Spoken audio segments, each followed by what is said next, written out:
Research Associate Dr. Tilak Bahadur Shrestha sir. Welcome to the Gorkha Spirit. Hello, namaskar सबैलाई नमस्ते जोजलपा तासी देलिक अर्को कुन छ शेरवा भन्छ के अरे हैन शेरवा and all that नमस्कार सबैलाई. So, what's your opinion about Christianity issue in Nepal? No, that we have to be little careful and understand the core values and what they are trying to do the Nepal. So we have to be a little more careful on that. Number one, Christianity is not a good religion. It's a very, very bad religion. It is based on all lies, and it has a very bad one. But let me make it clear that two things I like to make clear first. Number one, it is not against Christian people. I had lots of my Christian, friends, my Christian teachers, and when I taught, I had lots of these Christian students also. So it is not about people, because if I'm brought up as a Christian in my family, I'll be Christian, right? And so that is not about that. So it is about the doctrines and the historical experience of the Christianity around the world and Nepal. So that's where we have to make a difference. Now, in Nepal, what's happening is they are coming and going door to door, knocking and saying that, hey, only my gods are true, your gods are devils, and so please become Christian. So that's what their message is. Now here I like to make two things clear. Number one, if you invite an American friend, your house, for Dasahara, right?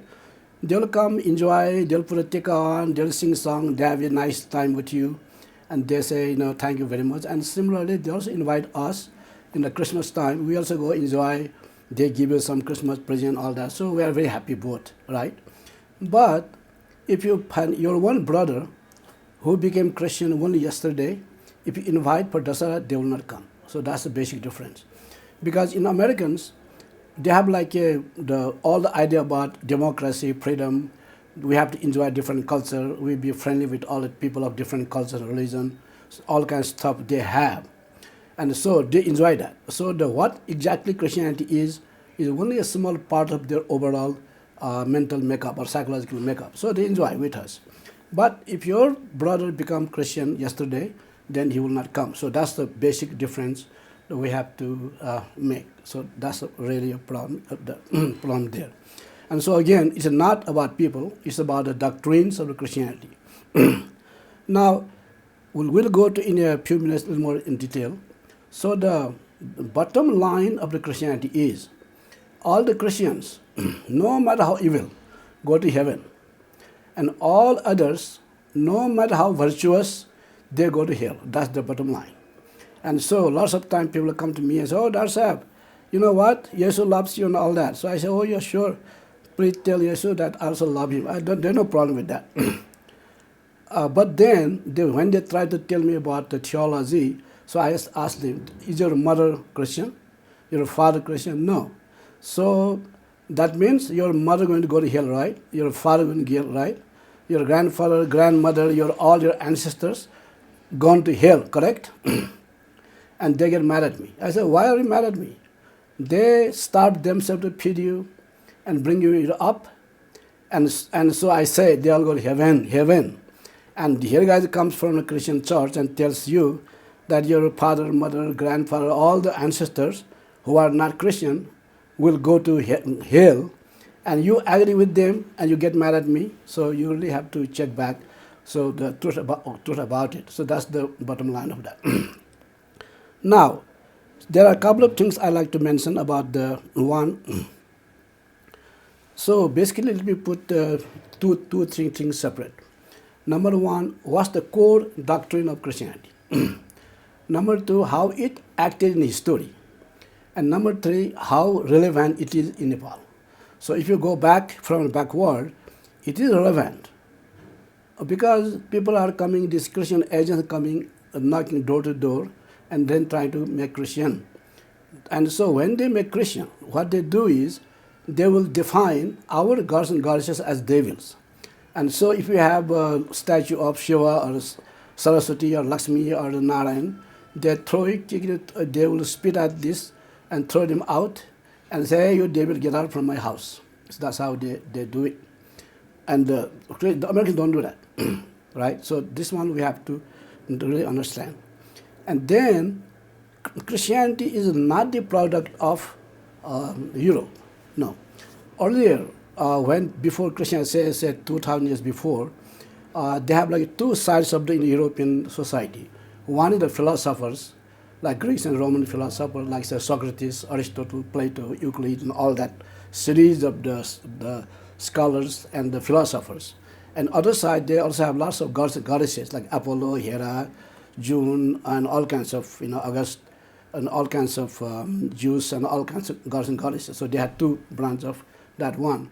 In the 3rd century AD, when the Christianity which came from Middle East, like the current Palestine Israeli side, when it was imposed on the Europe, it was not peaceful. It was violent. They killed anywhere from 82 to 112 million people. Let me repeat again. So in Nepali, that will be about say 10 crore. 10 crore people were tortured to death to impose Christianity in Europe. That was in 3rd century AD. And then, because of that, they also destroyed lots of books, all the philosophical books, and then it went down dark age, for 1,000 years dark age. And only in 14th and 15th century, the Europeans themselves threw the Christian out. That this is bad.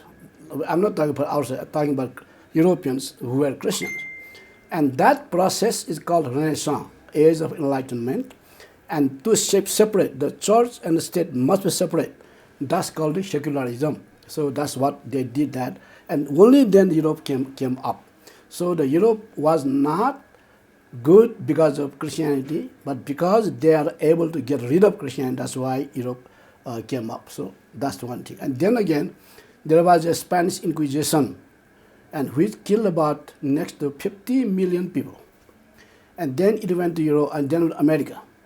In America, they killed like almost like next 50 million the so-called Native Americans. They wiped them out. So now there are only 5-10% left out of them.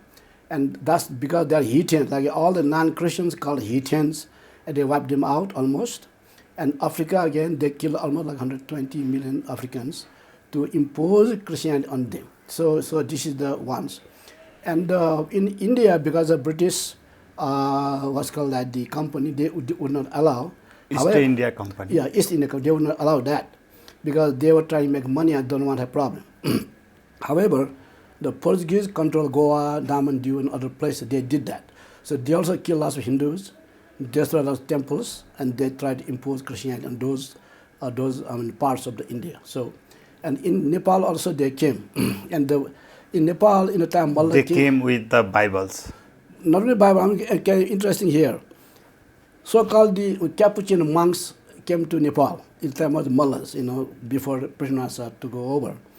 And so, do you know why they came? Because what happened was the Europeans were slowly going around and colonizing different parts of like Americas and Africa and Asia. And then they also started fight among themselves. And so the Pope then said, wait a minute, let's not fight. So Pope sat under Rome, that's Italy, and said from Rome, all the part east of the Rome, he gave to the Spain. So, and the east of the Rome, he gave to Italy, right? So he sat in Rome. I said, okay, here you go. This part for you, Spain, and this part for Italy. And so, those Italians, those Capuchin monks are Italians. So they came to Nepal to see what part they got for them, what the Pope gave them. And at that time, what they do is, any part in the world where the Christians have not reached, that is not discovered, they don't exist. And if they discover, then only they are discovered, and then automatically they are relegated as the uncivilized heathens. And when they start becoming Christianized, then only they can slowly civilize. And that's their basic, the bottom line. And when they try to civilize, it means, the sucking up their resources and then destroying their cultures and everything. For example, in the Americas, they have so-called books called the Popol Vuh. They all destroyed.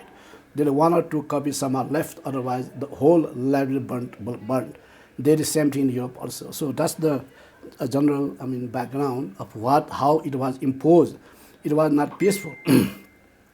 Now let me go through the basic the what's called that is doctrine, the core doctrines. So this is how it goes. And all of them are not true. All of them are all false and lies. Let me put it like this. According to Bible, the world, God created the whole world exactly at 4006 BC, say about 6,000 years before today, which is not true. And then God also created Adam, the first man, and then he took the one was a rib out and made Eve out of that. So he's a man and woman, made one. That's not true. Now you can call them as a kind of like a myth, like and myth there are lots of time it doesn't. So the myths normally, they are not true, but they are mythology, and they actually convey certain moral and certain teachings. That's what the job the say myth. Say for example, we can say east of the fables. In the forest there was a lion king, and he has a very smart minister, a fox, and all kinds of stuff, right? So that's really true, not true. However, those kinds of myth convey certain wisdom, certain ideas, and certain things like this, right? But that's not what they're talking about. They say it's real, okay? Now from this myth, now if a character of a myth does something, is that relevant to us? Not relevant. But they say they committed crime, sin, right? So what kind of sin is that? They ate the apple of knowledge. Wait a minute. So what's wrong with the apple of knowledge? We go to school to eat the apple of knowledge, right? So that is a good thing to do. You should not eat orange of ignorance, and you should eat apple of knowledge as much as you can. That's why I go to school to eat the apple of knowledge, and when we become teachers, we give our students apple of knowledge to eat. That's a good thing to do. But according to Christianity, that's a sin, bad thing. Okay, so the Adam and Eve committed sin. So, and they say because of them, whole humanity is sinner. How is that? Suppose I steal a chicken, can you be punished? Right? The crime and punishment is person specific. If a person commits a crime, he is punished. Because somebody does commit a crime, others are not punished, right? Others are not guilty. But according to Christianity, because of the Adam and Eve happened to eat the apple of knowledge, that's a sin. And because of their sin, whole humanity is a sinner. So it means the Christian doctrine is imposed in Nepal as well. No, it's coming to that point. They are trying to do that. They have not done yet, but they are on the process, right? And now the question is, and so according to them, the babies are born in sin. That's called the original sin. So let me repeat again. According to Christianity, the babies are born in sin, and that is called the original sin. And how is it possible? The baby doesn't know anything. He doesn't know what's the sin, what's the good, what's the bad, nothing, right? And it's just born, it's just coming from divine. So babies are divine. Babies are innocent and divine. But according to Christianity, all the babies are born in sin. And now here comes the problem. But don't worry, because when the baby is born and they grow, they may also do their own sin also, right? So you have your original sin with whom you are born, and the sins you may do as a person. So now, if you have become Christian, and then Jesus will pay for it. And how is Jesus going to pay for it? Suppose you steal a chicken today, how Jesus 2,000 years back pay for it, right? And that's not possible. Right? The crime and punishment is person specific. But the problem here comes now here, that if you are not a Christian, then Jesus will not pay for it. And so you go to hell. So here you go. And that's called the doctrine of original sin plus doctrine of predetermined, the concept like the God will create the babies. This baby for heaven, this baby for hell. The God, when the babies are born, God is already made a plan that this baby is go to heaven, this baby is go to hell. Now you got really stupid guys to believe that. It's such a nonsense. Unless you are brainwashed, you're not going to believe that, right? So basically, problem here is, if somebody does crime, then only he or she should be punished, nobody else. And that's the justice. And suppose somebody else commits a crime or somebody else is punished for that, that is not divine justice, it's not justice at all. It is totally nonsense. So that's the one. And so the issue that Jesus has paid for your sin is totally bagamfus. I cannot put the word to say it's such a nonsensical thing. So some people hanged him. So that might be the punished crime. I don't get it. What's the question? So 2000 years ago, Yep. he just some people hanged him. So that may be the payment. No, I mean, not hanged, he was crucified. Crucified. And basically, what they do is they drive a nail, not here, here and here, stick up like this. And so that punishment is actually Roman punishment against the rebel against the Roman Empire. And so he was punished because he was fighting against the Roman Empire, and that's why he's punished. A case closed over there. Because of that, that is not payment of somebody else's guilt. Like say, for example, if a person commits a crime today, how is that paid by that, right? So that's different case. But anyway, yeah, go ahead. So what is the case in Nepal? Actually, Christian people, nowadays Christianity is spreading so quickly. No, that's a very different case. Because what's happening is that when we are right now poor, and so they look at the Christian people, especially like Europeans and Americans, like white big guys with lots of money, well educated.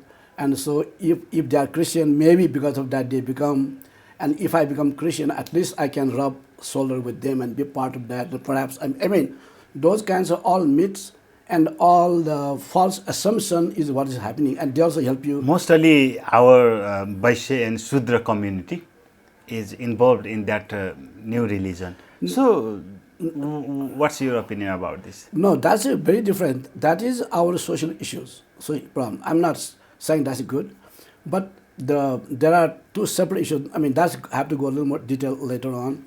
There are two separate issues. One is called Varna, one is called Jat. They are not same. So Varna means Brahman, Kshatriya, Vaishya, Shudra. That comes from the Gurukul system. And when people are born, babies are born, and they are all Shudra, common people. Shudra mean doesn't mean low mean. And so after Gurukul, they become Varna. That's a separate issue. And that is a cultural thing. Like suppose Gurun's children become Gurungs and Newar children become Newar because they learn their culture from their parents. Because right? these two bonds are intellectually, they are a little bit average than the Brahman and Kshatriya. No. So it is easy for them to influence them. And No. It's nothing to do with that. Absolutely nothing to do with that. No. Actually, there are lots of Brahmins, let me say, don't say Brahmins, say Bahuns. They become Christian, they are preaching Christianity. They are the priest, They are father, priest, they become the father. Ones. Because what's happening is, they are basically selling their dharma and the heritage out for a few dollars. And so they are trying to make money out of it. So that's a totally separate case. So let me stick to Christianity for now. So then how this whole thing came up? So this is like a little bit we have to mention that. First, let's understand who Jesus is. There is lots of research has been done about Jesus, and there are lots of scholars say that Jesus never existed. There are a group of scientists, socialists, research scholars, they say Jesus actually did not exist. That crucified Jesus, what is that? That is myth? No, this all myths, all stories, not the real. However, there are also scholars, they say he really existed, but in a very small, the man, not the big thing like what they try to make it. So according to the second group of scholars, this is what they say. Jesus' mother had an affair before she was married. Jesus' mother's name is Mary. And she is a Jewish lady, and before she got married, she had an affair with a Roman soldier named Panthera. So let me repeat. She had an affair with a Roman soldier named Panthera. And because of that, she got pregnant. And still then, she got married to a Jewish guy called Joseph. So Jesus' biological father's name is Panthera. So let me do that. So when he was bringing up, people make fun of him. They call him, hey, Jesus, son of Mary. Now, in the Jewish culture, it's an insult because they're patriarchal and they always say son of father, not the son of mother. So that's what the part of it. And because of that, he was get a little more annoyed, argument, all kinds of stuff. So he got pretty smart. And around the age of 12, 13, so he ran away from Middle East, so those days of Israel, and so he ran to India, India, because at the time India was well-known a place. So he went over there and hang around there, and then he learned lots of things like say Buddha, Dharma, Sai, and Vaishnava, all the things what he learned. So he came back around age of 27, 28 to the Israel back. Now in the Jewish, the system, they have a saying of they have a term called Christ or Messiah, that's the real term, which is twisted out of recognition by Christians. So we are not talking about the Christian definition of Christ or Messiah. We are talking about the original and the real definition of the Jewish people. And that means if Jews are in trouble, if they are being suppressed, then the God will send a person, not the Son of God, not a God, but just a human being. And that being is called the Messiah or Christ. And now he must be the direct descendant of King David. And he is not a God, but he is just a person. However, he is chosen, anointed to lead the Jewish people, and to be free from the external oppression. So at that time, the Jewish people were under the domination of the Roman Empire. And so here the Roman Pontiff Pilate, he was the Roman governor, and under that there was a Jewish king who works under the Roman Empire, and the Jewish people under that. So basically Romans, what they do is, the local customs and the kings and the religion, they don't bother, do whatever you want to do it. However, they cannot rebel against the Roman Empire, and they have to pay tax, and part of tax goes to the king, and a part of tax goes to the Roman Empire. And the normal crimes and punishment done by king, by local people, not by Romans. However, the major things comes, and then the Roman Empire will take care of that. That's their system. This applied all over the Roman Empire. And now Jesus, when they came back, when he was 26, 20 years old, so he was saying that, I am the Christ, I am the Messiah. That does not mean he is son of God. He's not saying that. He's saying that I am the leader of the Jewish people. I am going to be king. So all the Jews must unite under me, must take my order. So I am going to be king now, and so everybody must be disciplined army under me. And that's why that's what Christ. So it's not the Christian Christ, but the Jewish Christ, right?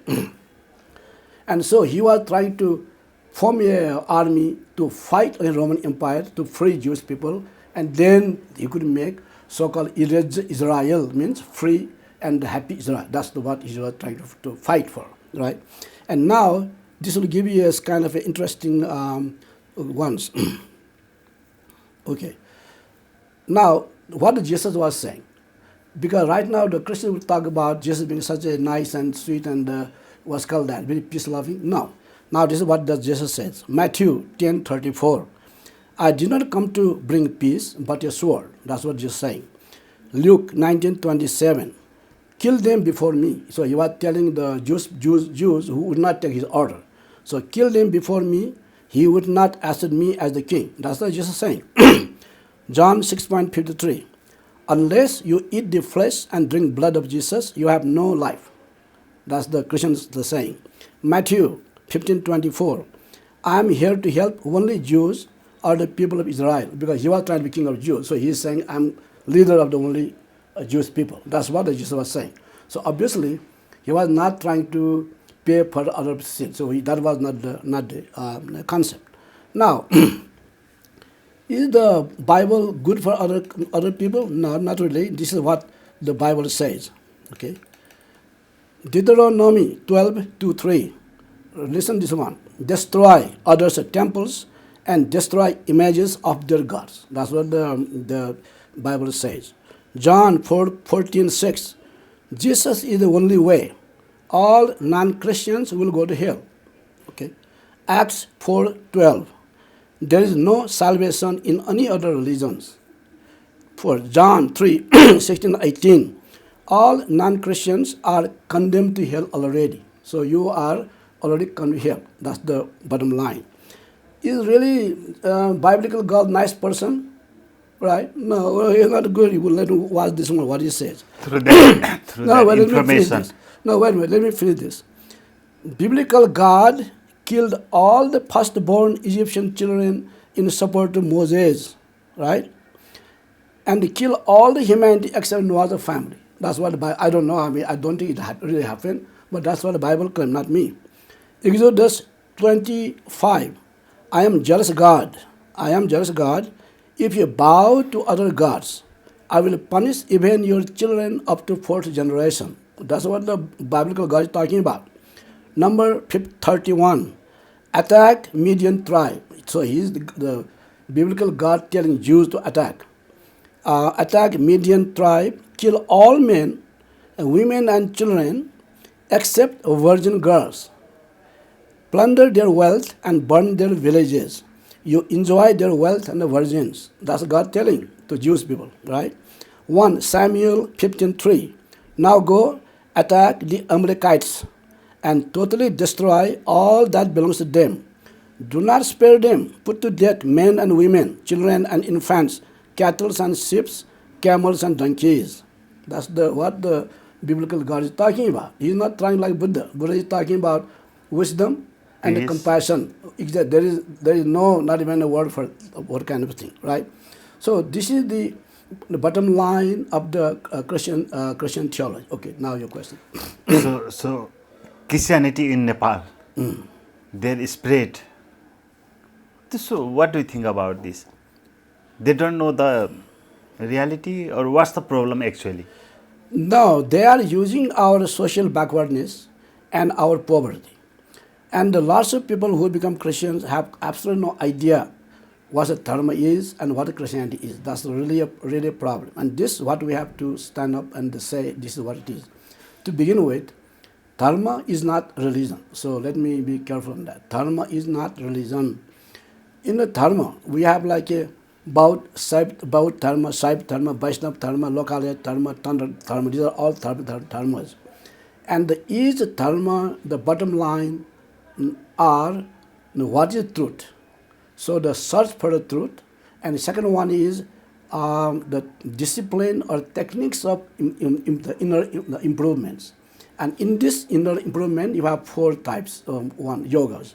So the first yoga is Jnana Yoga, by learning, understanding. And the second from the heart, by love, the Bhakti Yoga. And the third one is, are we just a robot, or we are conscious? What's consciousness? So going within consciousness is called Raja or Dhyana Yoga. And if you, after doing all 3, when you work, then they're slightly different, not like earlier. So that's called it Karma Yoga. So your action must depend on some sort of ideal thing, not personal profit. So those are the basic. Well, let me quickly finish. So that's the dharma, and these dharmas, they don't fight, and each dharma is for inner peace and external peace. And so you have about, say, Vaishnava Tantra, all the people, they live together, and so they help each other, and they say there are some questions both men answer, Vaishnava may answer, and so on and so forth. And we are Hindus. Let me quickly finish this. All of them, the Hindu dharma is not one dharma, but the collection of all the dharmas evolved in our region. And so I'm a Hindu, I was going to grow up, so I go to Saiv, Vaishnava, Baud, all the temples, I prayed all of them, tried to learn from all of them. And tomorrow, I may slightly specialize in a certain thing. Like for example, when I study science, I study chemistry, physics, math, everything, and tomorrow I become more professor of chemistry or professor of physics. Now, when you say professor of chemistry, you are not in physics, right? Religions, Judaism, Christianity, Islam, communism also religion, fascism also religion. They are all religions. Now, what the religion do? They say only one person is correct. Only one book is correct. So whatever he tells you or the books says so, you have to believe. You cannot ask questions. And you have to obey the commandments. You can ask the questions. And if you do that, that's called faith. So to believe something and obey the order without asking questions is called faith, right? So the faith sounds really nice word, but it's not really. Now, if you do that, then you are brothers. If you don't do that, you're enemies. There is no, neutral person. So, what the Christian says, we are Christians, others are heathen. We are all go to heaven, everybody else go to bad, dirty people, they go to hell. We are Muslims, others are kafir, infidels. So we are good people, go to heaven, they all go to bad. Third, we are comrades, others are class enemies, Barga Satru. We are good people, they are all bad people. We are superior race, others are inferior race. We are good people, they are bad people, right? Now they don't stop there. Now they attack. Christians will attack heathens, non-Christians. Muslims will attack non-Muslims, kafirs.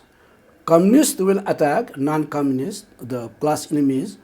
The fascists will attack not their other so on. So this is where the real problem is, that they are not happy by themselves. No, they have to attack others, and they divide world into two ones. We versus they. There are no neutral things. So by laws and constitution, is dharmantaran, to change the religion is a crime. Yes, that's so really good. Why the Christianity is increasing, and Because why the government is silent? There are two things. One is the law is good, but why it's not being implemented is very simple.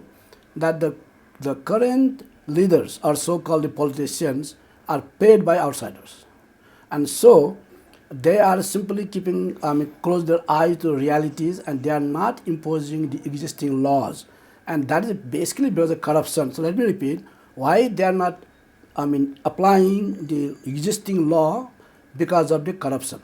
That's simple answer that question. So what should the common people do at this time? Well, the not only common people, we all must study, or at least we have to have a minimum background of what the Christianity is. It's the same thing, what the communism is, what the Islam is. Basic, You don't have to be a PhD on that. Even if you know like one paragraph, like 6-7 sentences, then it should be good enough. For example, what's the bottom line of Christianity? All the Christians, no matter how evil, go to heaven. All others, no matter how virtuous, go to hell, right? So how long it takes to explain that? About 20 seconds, right? And that means if you can't even explain that, and that is pretty nonsense, right? At outset, right? And then you can explain the later on. Thank you. Thank you, sir, for joining with us. You are most welcome. Thank you very much.